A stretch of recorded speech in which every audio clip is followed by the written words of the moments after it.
In this session, I will discuss about a key macroeconomic concept, which is inflation. We will discuss the meaning of inflation, the way it is measured, the various costs associated with inflation, and the policy response to mitigate inflation. Now, to begin with, what inflation is, as I have discussed on several occasions earlier, that inflation measures the rate at which the average price level has changed over a period of time. For all practical purposes, the time frame that is considered is 1 year.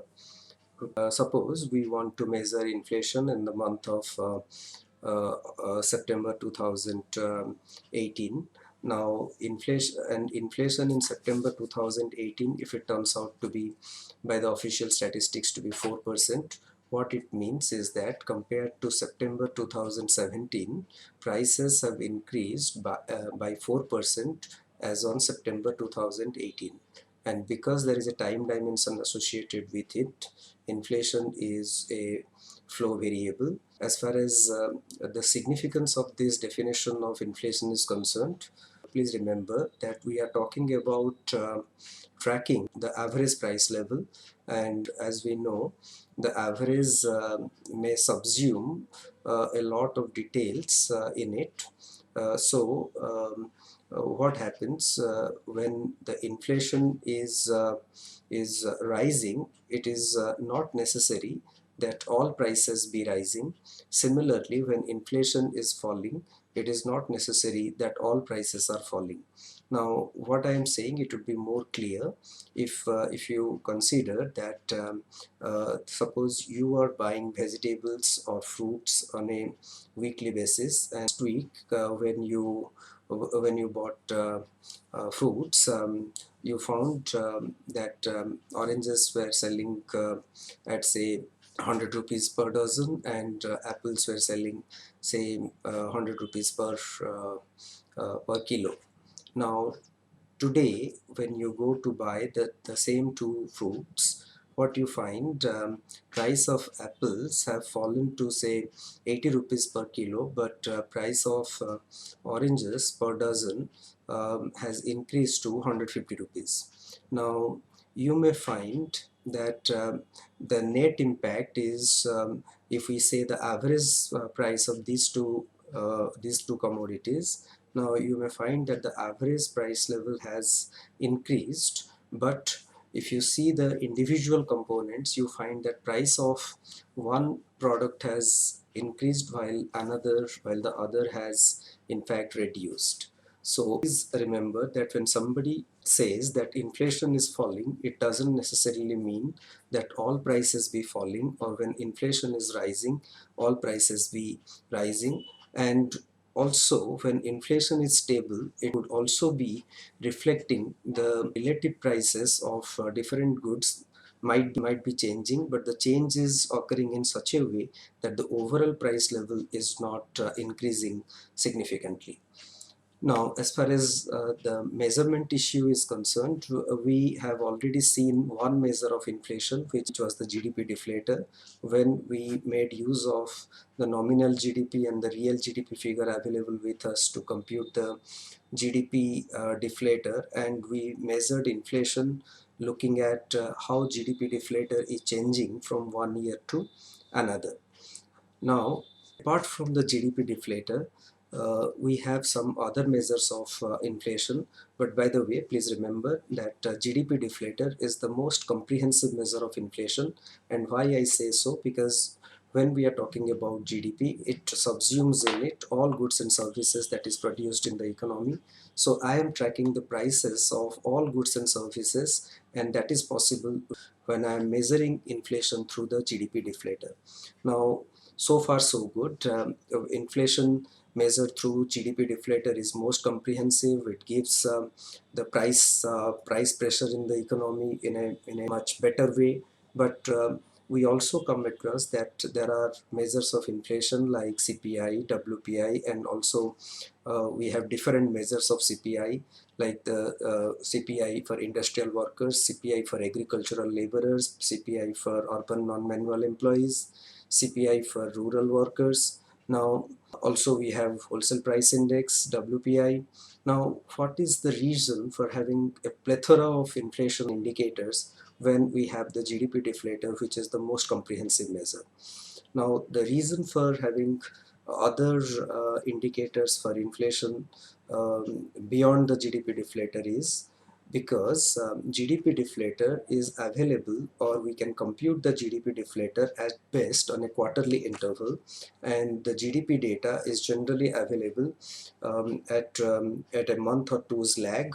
Earlier, the lag used to be much longer, but with improvement in the statistical system in India, the earliest we can get the GDP estimate for the first quarter is somewhere around May end.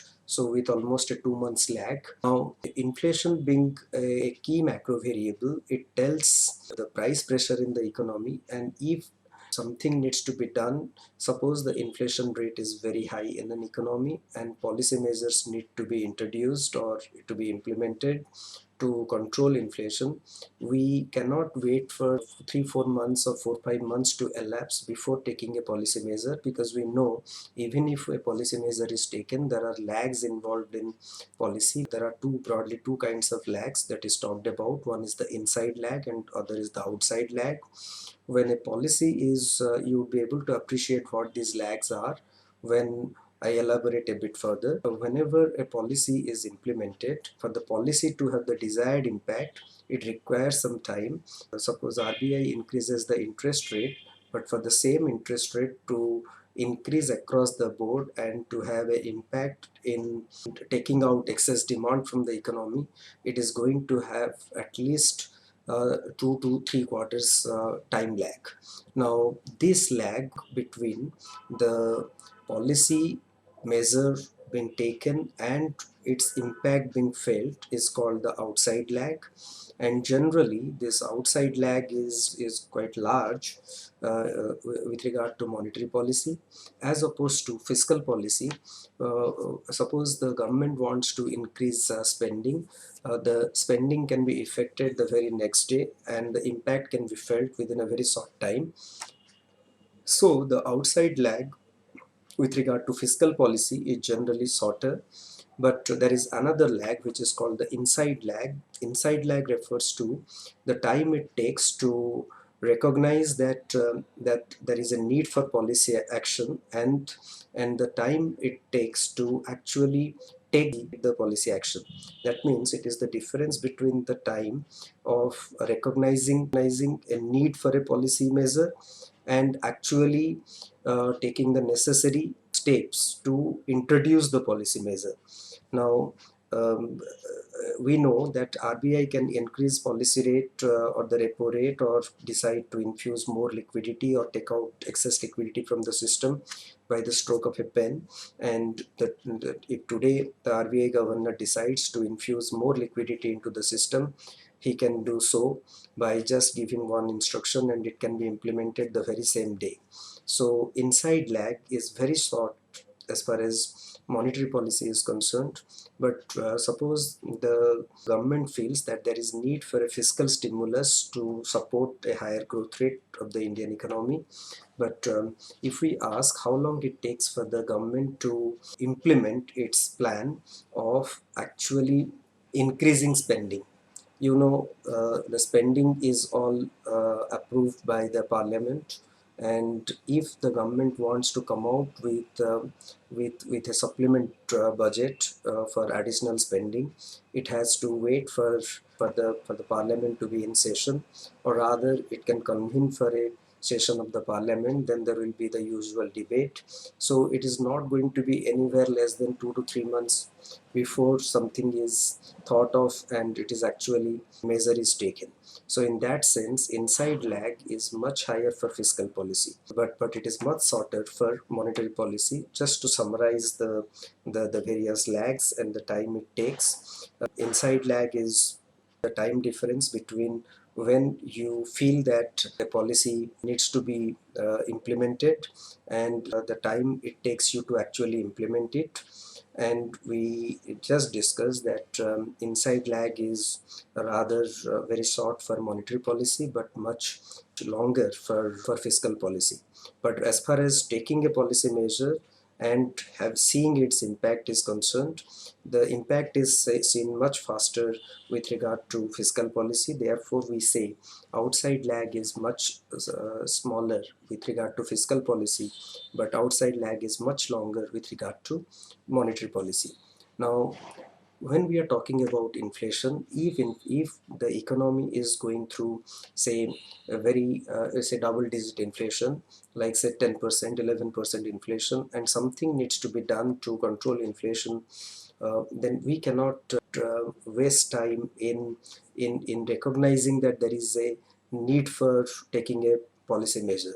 So from a policy effectiveness perspective, we need to measure inflation at a shorter frequency rather than getting inflation numbers after 4 to 5 months. So for that purpose, we have different measures of inflation, at a consumer price level, and also sell price index